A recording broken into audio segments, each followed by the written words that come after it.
6 de la mañana con 36 minutos en el territorio continental ecuatoriano, buscando la verdad. Iniciamos la jornada de entrevistas y debates, La Opinión Diversa y Libre, en la revista de Opinión Democracia.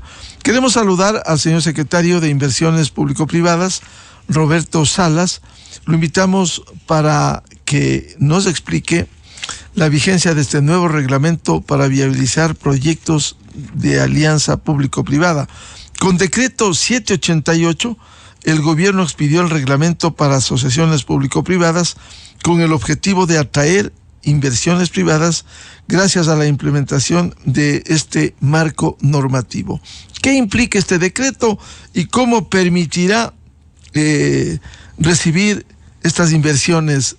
Don Roberto Salas, muy buen día. Muy buenos días, Miguel, y a través suyo a toda la audiencia que nos escucha. Es una gran oportunidad para uno poder explicar de que el objetivo fundamental de este decreto, con esta normativa, cuyo punto de inicio es un reglamento moderno y nuevo que reemplaza al reglamento anterior que fue emitido en el 2020, pero que también en las próximas semanas se emitirán las guías técnicas que son muy importantes para que cualquier usuario de esta modalidad de contratación y de hacer infraestructura estatal con el sector privado, pueda tener todos los elementos y eliminar todas las dudas de cómo implementar, de cómo usar. Es importante mencionar de que el rol de un reglamento, de una normativa o de un sistema normativo es fundamentalmente mejorar, por un lado, la seguridad jurídica, es establecer mecanismos sobre los cuales los proyectos cumplen con mayor exactitud y con mayor alcance los requerimientos que hoy el mundo financiero solicita para poder arriesgar préstamos o inversiones de capital en el proceso de hacer infraestructura. Entonces, en pocas palabras, lo que hace este sistema normativo es fundamentalmente dar un paso adelante muy importante para que el Ecuador sea más competitivo a nivel regional para la atracción de inversionistas y de financistas para que participen en los proyectos de infraestructura que tiene el país en la modalidad de las asociaciones públicas privadas. Y esta competitividad, Miguel, en este caso, se da en diferentes aspectos. Yo voy a mencionar solamente 3 o 4 de ellos. El primero es el tema de mejora de la transparencia de los procesos. El segundo es que se hace cargo también de una mayor eficiencia en el desarrollo de proyectos. Estos proyectos obviamente toman una buena cantidad de tiempo por los requerimientos y la profundidad sobre todo de sus estudios previos antes de hacer una infraestructura. Me refiero a los estudios de prefactibilidad, luego estudios de factibilidad, luego estudios finales antes de inicios de obra, los análisis de riesgos que tienen que establecerse en un contrato para que pueda esto administrarse a lo largo de todo el ciclo de duración de una concesión o de una ejecución y mantenimiento de un proyecto. Y un tercer elemento es, probablemente de los más importantes, es mejorar el acceso al financiamiento de estos proyectos a través de mecanismos que en este caso se ponen como normas para poder atraer esos capitales y que esos capitales obviamente puedan tener un destino en el Ecuador para financiar obras de infraestructura, que al final del día no es la obra en sí lo que interesa, sino su generación de empleo y el mejoramiento de la calidad de vida de los ciudadanos a través de las infraestructuras que se crean. ¿Qué implican estas guías técnicas que se expiden en el reglamento? Las guías técnicas son es un trabajo posterior al reglamento, eso lo vamos a tener de aquí a 2, 3 semanas, para poder establecer, por ejemplo, con mucho detalle, cómo se priorizan los proyectos, para poder establecer con suficiente detalle cómo se manejan iniciativas privadas, no solicitadas, pero que requieren dar un aporte al Estado a través de iniciativas normalmente no solicitadas, pero que pueden ser interesantes para el Estado implementar, entre otras. De tal manera de que estas guías establecen paso a paso todo lo que se requiere saber y se requiere ejecutar para que tanto el funcionario público como el inversionista o el financista puedan conocer sin dudas todo el proceso que se requiere para llegar hasta poder iniciar una obra de infraestructura. ¿En qué sectores se abrirán estas alianzas público-privadas partiendo de un hecho, el sustento del artículo 316 de la Constitución, que dice que el Estado podrá delegar la participación en los sectores estratégicos y servicios públicos a empresas mixtas en las cuales tenga mayoría accionaria? La delegación se sujetará al interés nacional y respetará los plazos y límites fijados en la ley para cada sector estratégico. El Estado podrá, de forma excepcional, delegar a la iniciativa privada y a la economía popular y solidaria el ejercicio de estas actividades en los casos que establezca la ley. ¿En qué sectores se abrirían estas alianzas? Miren, básicamente, el Ecuador tiene hoy en día una parrilla de proyectos de gestión delegada y de asociatividad. Son alrededor de 26 proyectos. En estos proyectos hay diferentes formas, de acuerdo a las normativas, como usted muy bien lo señala, en las cuales el Estado puede implementar estas asociaciones. Una de ellas son las asociaciones públicas privadas. De estos 26 proyectos, 11 proyectos están ya definidos como proyectos que están siendo ejecutados o que serán terminarán con contratos bajo las normativas de las asociaciones públicas privadas. Y básicamente están establecidos en 3 sectores.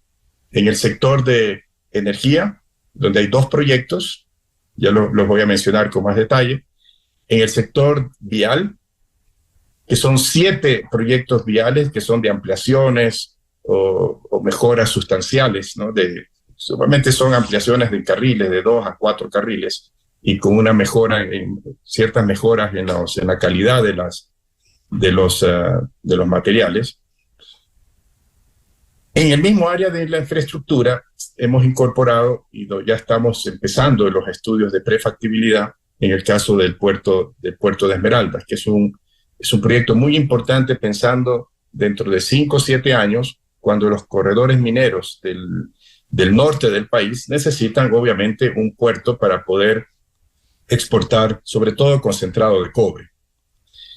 Y hay otra área de proyectos que tiene que ver con el aspecto social. Hay un proyecto de salud, que es la ampliación de la cobertura de servicios de centros de diálisis, en las cuales se ha establecido de que la modalidad de asociaciones públicas privadas puede ser, y lo es, porque en otros países ya se está haciendo así, una modalidad que puede tener no solamente un mejor efecto para la ciudadanía, sino también una mayor eficacia para el inversionista y el operador de estos centros de diálisis, que pueda tener un mejor desempeño a largo plazo.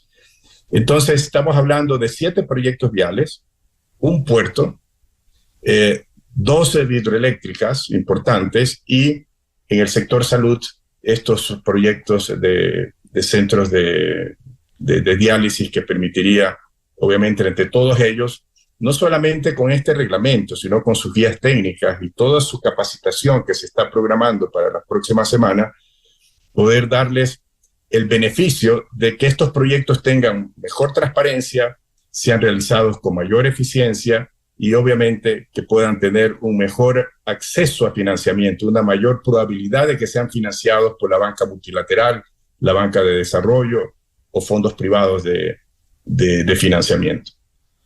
¿Y cuáles serán los 2 proyectos en materia de energía hidroeléctrica? Perfecto, vamos por ahí, vamos uno a uno. En los 2 proyectos de generación eléctrica son proyectos de las hidroeléctricas Cardenillo, que es un proyecto muy importante. Recordemos que Cardenillo es el 4º proyecto en el eje del Paute, en el cual se El proyecto está ya definido como una asociación pública-privada, va a utilizar este mecanismo, porque es un proyecto de 600 megawatts con una inversión de un poquito más de 1.200 millones de dólares, que en las circunstancias actuales, obviamente, su mayor desafío es tener un buen proceso licitatorio que genere suficiente confianza en los oferentes y, por otro lado, un proceso normativo que le ayude a que pueda financiar esta obra al asociado privado para poder llevarlo a cabo. Y dentro de las circunstancias actuales, en unas circunstancias muy cuesta arriba respecto al panorama mundial y específicamente a los temas locales de nuestro país, una normativa como esta le da una serie de beneficios para que pueda facilitar este financiamiento y que la obra se lleve a cabo en los tiempos que están previstos. El segundo es la Hidroeléctrica Santiago. La Hidroeléctrica Santiago ya tiene estudios técnicos muy avanzados, pero ahorita se está contratando el estructurador del contrato. Y ahí se define la modalidad sobre la cual este proyecto va a tener su estructuración contractual y luego su supervisión y administración. Uno de los puntos importantes es que este proyecto va a tener hoy en día una alternativa muy robusta, con una nueva normativa para poder considerar implementarse como una asociación pública-privada, que tenga los beneficios que yo he mencionado, más transparencia, mayor eficiencia en el proceso y obviamente un contrato con mejor acceso a financiamiento. Para este proyecto es más importante aún, Miguel, porque es un proyecto de 2.400 megas de potencia. Para tener una idea, es 2 veces Coca-Cola o Sinclair. Y tiene una inversión prevista de alrededor de un poco más de 3.000 millones de dólares, que en las circunstancias, vuelvo a repetir, actuales, globales y locales, es un desafío muy grande y por lo tanto hay que generar ese nivel de confianza a través de normativas modernas y de normativas que garantizan de que una asociación pública-privada puede tener un mejor nivel de sostenibilidad a largo plazo a través de mecanismos contractuales que están regidos por un reglamento, sus guías técnicas y obviamente por la ley. Y eso le da mejores posibilidades de que este proyecto pueda ser atractivo para que participen no solamente expertos en construcción y en operación de este tipo de infraestructuras, sino también que la banca multilateral, que la banca de desarrollo de países importantes y que la banca privada, local o internacional, puedan también participar en este tipo de infraestructura que tanto necesita el país y que obviamente será de un gran servicio para la ciudadanía y los sectores productivos. Don Roberto Salas, los 7 proyectos en vialidad, ¿cuáles son? ¿En qué ejes viales? ¿Cómo se piensa desarrollar? Bueno, la verdad es que ya no lo estamos pensando, Miguel, porque son proyectos que están ya priorizados por el ministerio, están siendo ejecutados ya desde hace algún tiempo. Hemos venido trabajando en definir el financiamiento de los estudios, porque sin estudios previos estos proyectos no avanzan. Eso ya está definido. Algunos de estos proyectos ya están con estudios iniciándose, otros están todavía en procesos de licitación para definir las firmas consultoras que van a hacer estos estudios y se definirán en las próximas semanas. Y la idea es que todos estos 7 proyectos, hacia el mes de noviembre, que termina este gobierno, todos queden con estudios de prefactibilidad iniciados. Me refiero por un lado, a la Manta Quevedo, que es un corredor muy importante para poder establecer todo el proceso de abastecimiento hacia los puertos de Manabí, uniendo los ríos y Manabí, porque hay un tráfico muy importante, no solamente de carga, de producción que se exporta, sino también, obviamente, de ciudadanía y de comunidades que se van a beneficiar de este proyecto. El segundo proyecto que es muy importante es el corredor Ambato-Guaranda-Babahoyo.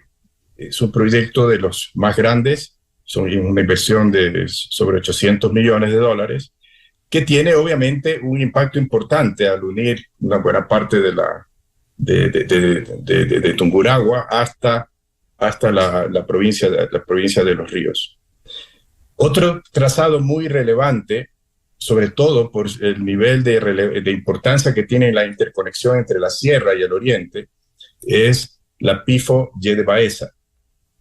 La Pifo-Baeza es importantísimo por dos razones. Primero, obviamente, porque conecta Pichincha con el oriente, donde está toda la producción petrolera, y entre otros productos y sectores que se transportan en esta vía, pero también es una de las vías de mayor nivel de accidentalidad, Miguel, del país. Y por lo tanto, a través de esta mejora sustancial, radical, que se va a hacer en esta área, obviamente tiene un impacto social, sobre todo de reducción de accidentalidad, y ojalá que podamos hablar de cero de accidentalidad, de accidente fatal. Además del ahorro de tiempo, ¿no?, que se logra en esta transición.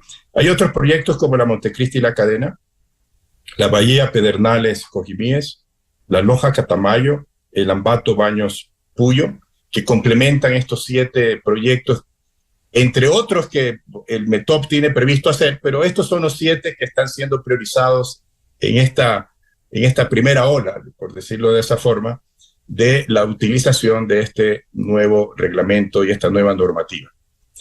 Y dentro de estos temas de infraestructura, nuevamente está el puerto de Esmeraldas por su relevancia que tiene a mediano plazo sobre el tema de la exportación de concentrados de cobre que se prevé en ese sector del país.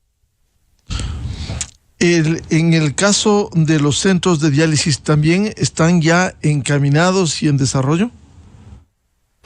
Sí, hemos tenido un gran apoyo.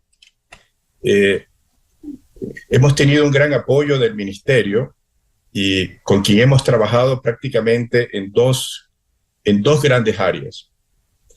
El primero es una oferta que se hizo a través de la Secretaría, a través del apoyo del Banco Interamericano de Desarrollo, que es hacer un análisis técnico de una visión de proyectos de infraestructura en el sector salud que podrían ser susceptibles de desarrollarse a través de metodologías de asociación pública-privada. Este trabajo, que ha sido contratado con fondos del Banco Interamericano de Desarrollo, y aquí quisiera hacer una puntualización, Miguel, y a la ciudadanía. La banca multilateral, y no solamente en este caso el Banco Interamericano de Desarrollo, sino también el Banco Mundial, la Corporación Andina de Fomento y otros, son instituciones que están apoyando de manera importante con recursos financieros y recursos técnicos de especialistas en el mundo para poder apoyar al Ecuador a dinamizar el uso de la modalidad de las asociaciones públicas privadas en la construcción de infraestructura. Porque es un mecanismo que ha demostrado a nivel de su aplicación ya por 30 años en diversas partes del mundo, en países chicos o grandes, países de toda orientación política, que es una modalidad que da muy buenos resultados cuando se aplica bien. Por eso la relevancia de las buenas normativas, de las buenas regulaciones y también del desarrollo de capacidades. Y en el caso de salud, hemos tenido el apoyo de una de ellas, que es el Banco Interamericano de Desarrollo, para desarrollar primero una visión estratégica de qué proyectos de infraestructura en hospitales, por ejemplo, se puede desarrollar esa infraestructura aplicando la modalidad de las APPs. En pocas semanas vamos a tener un primer diagnóstico de una propuesta de 5 unidades hospitalarias que podrían beneficiarse de este tipo de sistema para hacer infraestructura en el sector salud. Y el segundo proyecto es la identificación de un proyecto para servicio, que en este caso ya se lo realizó y determinó por solicitud del mismo Ministerio de Salud, de que la ampliación del servicio de diálisis para mejorar las coberturas a través de una modalidad un poco distinta a la que existe hoy, en donde ya participa el sector privado, pero con cierta modalidad que puede ser mejorada sustancialmente a través de la aplicación de esta regulación de las APPs, porque le da una mayor certeza, primero al concesionario o al operador, para poder desarrollar su trabajo, sobre todo en los temas de pagos y en los temas de planificación de recursos. Y por otro lado, el mayor beneficiario, obviamente, es la ciudadanía, en donde se espera que a través de estos 40 centros, algunos nuevos y otros que son repotenciados, va a permitir aumentar la cobertura en casi 20,000 personas adicionales. Y obviamente dentro de eso también es mejorar la calidad del servicio de lo que se tiene hoy por faltas de infraestructuras y de equipos. Eso se soluciona a través de este mecanismo y pensamos de que este proyecto, que ya está en su fase inicial de terminar los estudios de prefactibilidad, pueda tener su aporte a partir de finales de 2024, inicios de 2025. Es decir, estos 11 proyectos en esta etapa de transición quedan bien avanzados en la parte de desarrollo inicial, don Roberto Salas. Me permitiría decir, Miguel, de que el gobierno del Ecuador, el gobierno del presidente Lasso, que tuvo esta visión de repotenciar este sistema este sistema de cómo hacer infraestructura estatal a través de asociaciones públicas privadas. Son 11 proyectos de 26 proyectos de una parrilla general que tiene que ver con otros tipos de modalidades contractuales. Estos 11 proyectos, la promesa es de que todos los proyectos hacia el mes de noviembre estarán con estudios de prefactibilidad financiados y comenzados. De tal manera de que de esa forma nosotros mismos, si es que hubiéramos estado hasta el 2025, hubiéramos podido concretarlos e iniciar las obras. En este nuevo esquema lo que vamos a dejar es un legado importante para que un nuevo gobierno pueda tener toda la información, pueda tener toda la parte institucional técnica que se requiere y obviamente también tener las normativas y tener todo el apoyo de una institución nueva que tiene año y medio, como es esta secretaría, con las capacidades técnicas y recursos financieros para que esto pueda continuar y que obviamente la ciudadanía se beneficie al final del día de los impactos que tienen estos proyectos en los sectores de energía, de infraestructura, de puertos y de centros de salud. Este reglamento expedido por el Ejecutivo ha recogido los aportes luego del proceso de sociabilización que se ha hecho. Eso es muy importante, Miguel, porque pocas veces los esquemas regulatorios se socializan de una forma suficiente. Nosotros tuvimos la oportunidad de una vez, la ciudadanía se recordará, y usted también, de que una vez que el gobierno envió a la Asamblea Nacional el proyecto de ley de inversiones, allá por el mes de febrero del año pasado, y que este fue archivado, digamos, sin mucha discusión y sin mucho debate, digamos, más allá de la aprobación del informe que hubo en la Comisión de Desarrollo Económico de esa oportunidad, donde tuvo una buena acogida. Sin embargo, luego, por otros factores, el proyecto de ley fue archivado, y nosotros ya desde mayo del año pasado comenzamos a trabajar en este desarrollo de una normativa. Si bien un reglamento no sustituye a una ley, la ley siempre tiene una mejor aceptación por su rigurosidad y su fuerza de ley. Sin embargo, cuando estuvimos planificando el proyecto de reglamento, el Banco Mundial, que estaba sacando una nueva guía para regulaciones de APPs a nivel mundial,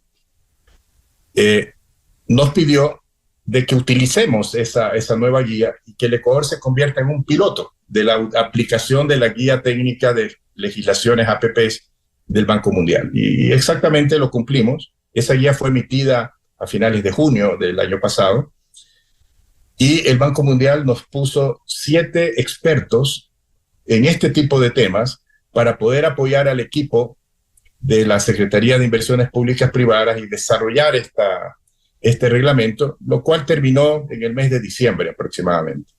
Y de diciembre hasta bien entrado ya el mes de febrero, inicios de marzo, se iniciaron procesos de mesas técnicas con más de 120 instituciones de diversos sectores para poder obtener una retroalimentación de sugerencias, de dudas, de inquietudes, de propuestas para poder incorporarlas en este tema. Se ha mantenido incluso hasta las últimas horas que recibimos algunas inquietudes de personas o de funcionarios de empresas o de instituciones que tienen que ver con este tema de las alianzas públicas-privadas, recibiendo sugerencias y propuestas de mejoras. Obviamente no todas estas pueden ser incorporadas, pero sí una gran cantidad nos ayudó a perfilar mejor, a ir en más detalle o ir con más aclaración la narrativa y el enfoque de cada uno de los artículos. De tal manera de que hoy en día podemos decir de que este reglamento ha tenido una muy buena aceptación, no solamente en los entes financieros, locales e internacionales, sino también en las firmas de consultoría expertas en los temas de APPs, y también obviamente a nivel de los usuarios, ¿no? Que son firmas de construcción o son usuarios que conocen un poquito más del tema y que pueden opinar con respecto a estos temas normativos. Entonces, en ese punto de vista estamos bastante satisfechos.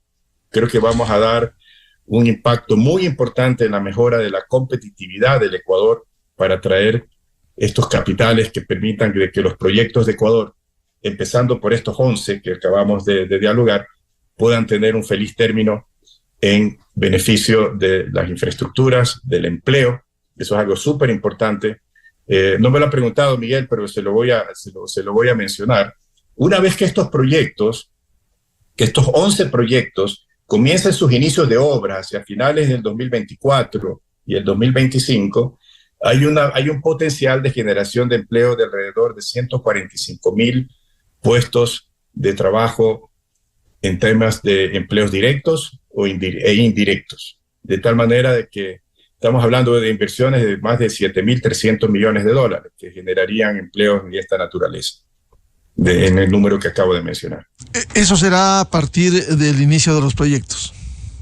Cuando se inician las obras. Acordémonos que estos proyectos tienen un flujo en el cual primero se determina una necesidad que tiene que justificarse con un perfil del proyecto.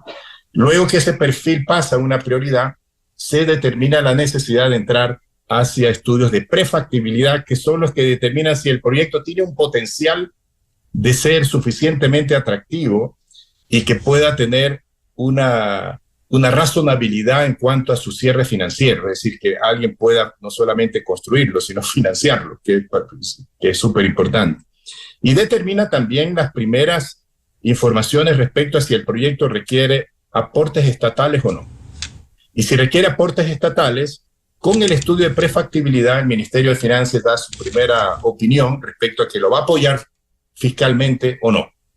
Y una vez que ese dictamen está hecho, entra a una segunda fase, que es la fase de factibilidad, en donde ya se van a los detalles para poder establecer un borrador de contrato para iniciar una licitación. Y luego de esa licitación, que se escoge a la mejor oferta, obviamente se elige cuáles serían los estudios definitivos, finales, ya de detalle, que se requieren para empezar las obras, y viene el inicio de obra. Y el inicio de obra es donde tiene el impacto muy importante respecto a la generación del empleo. Y una obra puede tomar 1 año, 2 años, o una hidroeléctrica puede tomar hasta 6 años, ¿no? Como el caso de Santiago, que es muy grande. Y a partir de ahí, obviamente, viene el impacto relevante en el nivel de servicio que tiene un ciudadano, de tener más energía, de tener mejores